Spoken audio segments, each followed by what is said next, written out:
This afternoon, I'm out in the NewPage Rumford Mill, meeting with John Fuller, who is the production manager of the mill.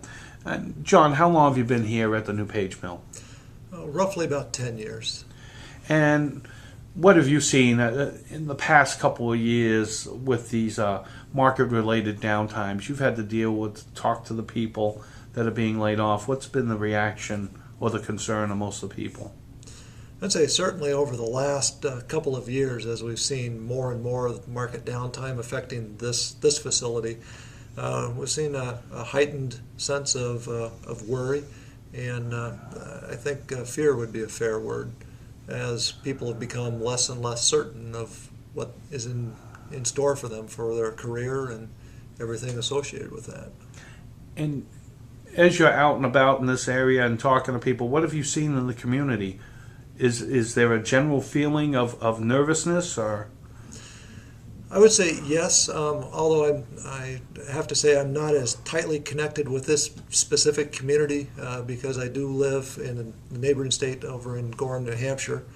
But certainly from talking with everyone here, the community is definitely feeling it.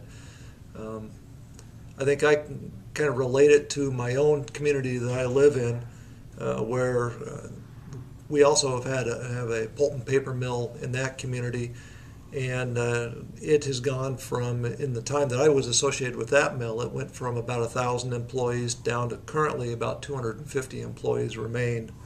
And part of that mill was actually demolished. It was shut down, demolished, sold for scrap, because that mill was no longer able to compete as the marketplace changed over the last few years here. So you've actually had firsthand experience with your friends and neighbors. Absolutely. Going through what we're trying to prevent here in Rumford. Absolutely. And in this area, and I imagine it was the same in your home area, when something devastating like that happens to a business, the ripple effect from that, whether it be the tax base or the smaller businesses, they all feel the pinch too, correct? Absolutely. As our folks are impacted here, their paychecks get smaller. The folks that are laid off obviously have a pretty severe financial impact. That directly affects the grocery stores, the gas stations, everything within the local community. And at this mill, our employees, a high percentage of them are in the very close regional area. But also a fair number of them are from further away, as far as 50 miles in some cases. So the ripple effects certainly spread out for quite some distance from this mill. And with the company and the union filing this trade case, if you were able to speak at a hearing of the determination of how this all was going to work out, what would be the one thing that you would want to relay to the people that are going to make the final decision on this? I think the primary thing that I would ask for, or for them to help us with, is simply giving us a atmosphere that's fair, a marketplace that's fair for us to compete. I certainly don't want any protection from the marketplace, the global marketplace. But what I do want is a fair playing field within that global marketplace. The one thing that I've been most impressed with in the 10 years that I've been associated with this particular mill is just the quality and the caliber of the people that work here. And I am absolutely convinced that these folks are as good or better than any workforce anywhere in the world.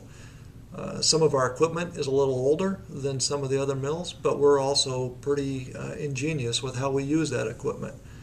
And so I'm looking for a fair playing field so we can have a fair competition with these folks. And if that is provided, I have great confidence in the future of this mill.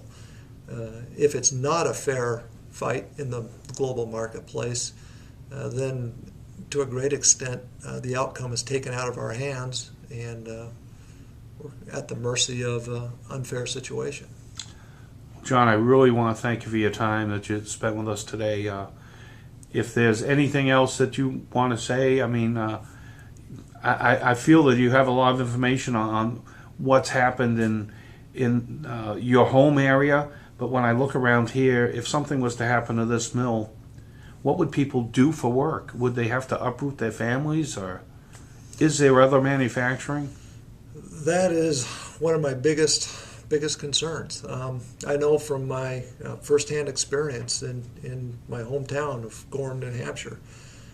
My next door neighbor, used to be a welder in the mill.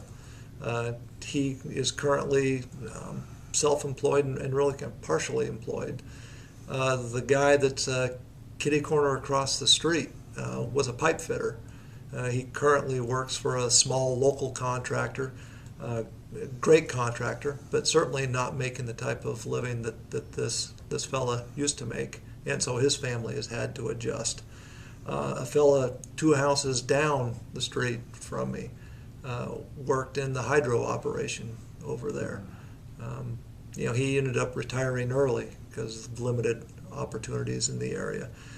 I've seen just firsthand the impact that it has on the really the middle class workforce that I think is the backbone of this country. The industrial and manufacturing base that made us strong is being whittled away at by these type of situations, and the people and their families are directly impacted by it. So that's the biggest thing in my mind, to try to avoid that happening here. We've got all the assets going for us and again, with the workforce that we've got, I'm absolutely convinced that we can avoid that kind of outcome at this particular mill if we've got a fair playing field. Well, John, thank you very much. It was great talking to you, and really appreciate you taking the time. My pleasure. Thank you.